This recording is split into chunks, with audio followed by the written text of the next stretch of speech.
Are you someone who's interested in producing your own food without the use of commercially produced fertilizer? Let me show you how we produce compost with chickens within this system and how this system evolves with the changing seasons. One of the very important principles of permaculture is to observe and interact. And it's something that I'm constantly doing on my property, evaluating how well the systems that I have in place are working. And this particular chicken yard has taken on several different iterations throughout its lifetime. And in the wintertime, I generally run into some issues that I don't see in the summertime. So I'm going to be expanding this back out. I'm going to be taking down some of the barriers that I have in here today to allow more room for the hens to operate.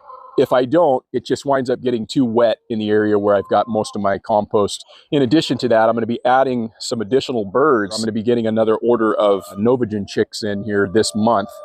But this is just part of the process and the evolution of this particular chicken yard. Different seasons require different considerations. And so I'm observing and interacting with that today and going to make some adjustments in here. So I'm sure the hens will appreciate having the additional room. Let's get going on it.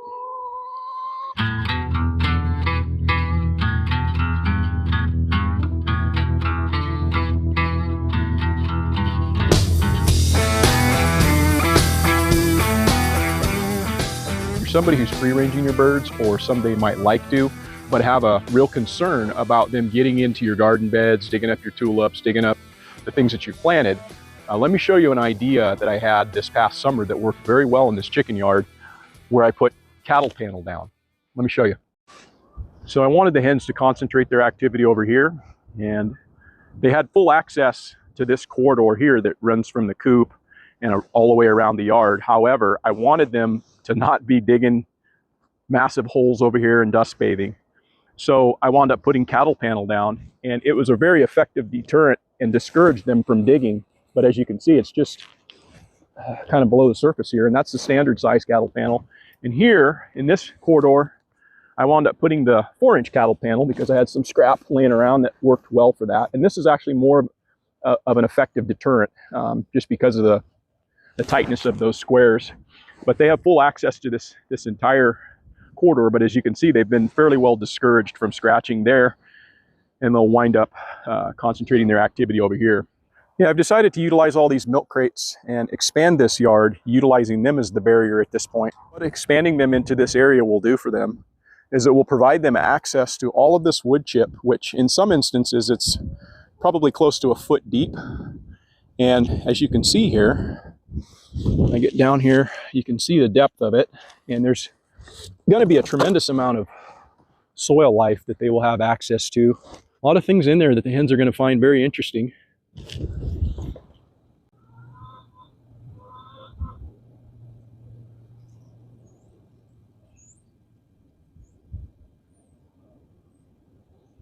Yeah, my Novagens have pretty well locked in onto the program already. Just let them out of the coop, and they seem to realize quicker than the others what's really going on here. Something new to contend with, and plenty of good things to eat. It's just another way to feed your animals for free. If you can provide an environment where soil life wants to live, soil life is going to show up. If you build it, they will come, right?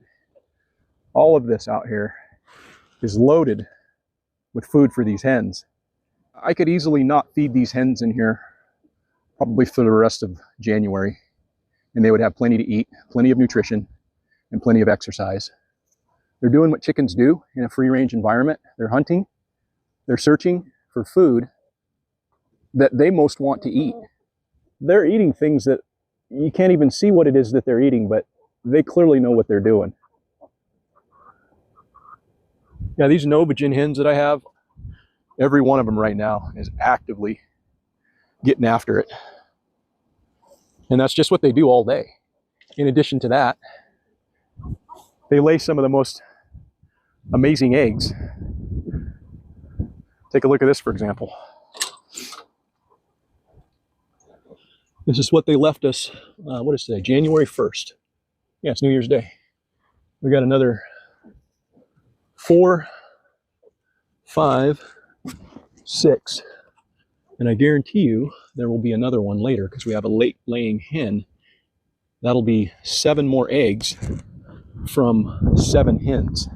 And it's January and they just never seem to quit.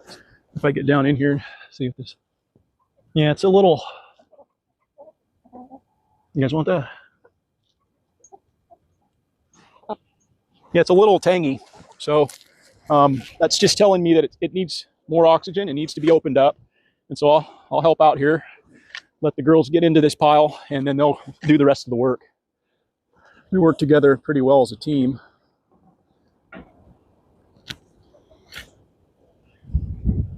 What I've been able to do in here today is really expand this yard back to the way it was originally before I had this set up for the summertime. But in the wintertime, they do need more room to operate. And also, I'm going to need more room for me to bring in additional inputs. I probably got somewhere in the neighborhood of about 7 yards worth of compost in here right now. However, these piles get pretty heavy and pretty wet in the wintertime when we get a lot of precipitation, that they wind up becoming kind of anaerobic if the hens aren't able to break them down. And it gets very hard for them to move this heavy material, so I needed the additional room. One of the really nice benefits is all this carbon over here that I have. This is very deep and it's just laden with all kinds of soil life. So they'll have full access to this now. What I've done is I've taken and expanded my border with the milk crates kind of to the outside, and essentially that's just to kind of keep them from kicking the compost material that will wind up being in this space outside. It's just more or less a barrier. Yeah, since we're expected to get rain for about the next week, and these piles are already super saturated, super wet, super heavy from the rain that we've had in the last few days. The beauty of having all this additional space now is I'm going to open all of these piles and allow the hens to kind of have the opportunity to work them over in between, rain showers.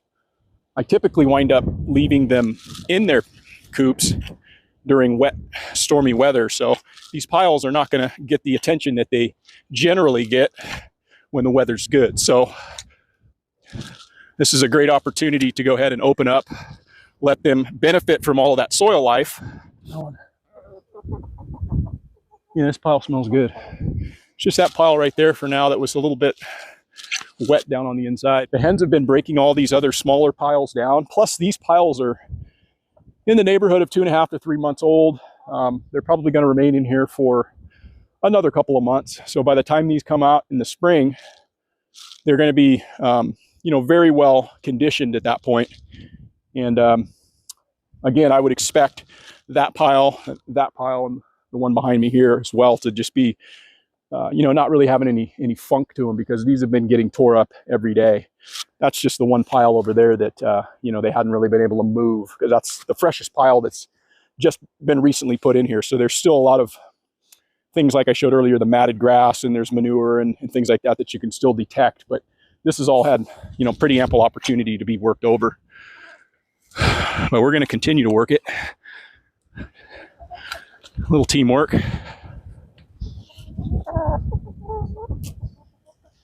Yeah, this smells real good. In fact, there's still heat in this pile. These piles back here could actually be used for, some side dressing and maybe some top dressing and some perennials. I wouldn't put these necessarily in an annual bed at this point. It's just not quite mellow like it needs to be. It's a little, I would say, turbulent at this point. Before I pile them back up, I'll add seed to them, cover that seed back up, and then, they come out in the morning, and of course they go to work on these piles and, extract that seed at that point. Stuff that they don't find winds up turning to sprouts. And I had composted one of our dead birds in, and that bird was right here, that spot there. And I've been all the way to the bottom of this thing and did find some bones, but everything else has been pretty well consumed at this point, and she's gone back to the system.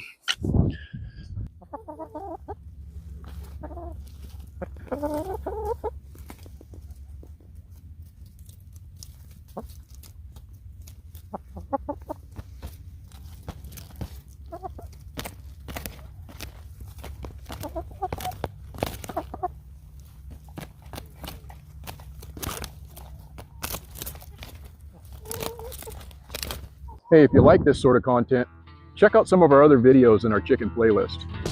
Me and the girls will see you over there.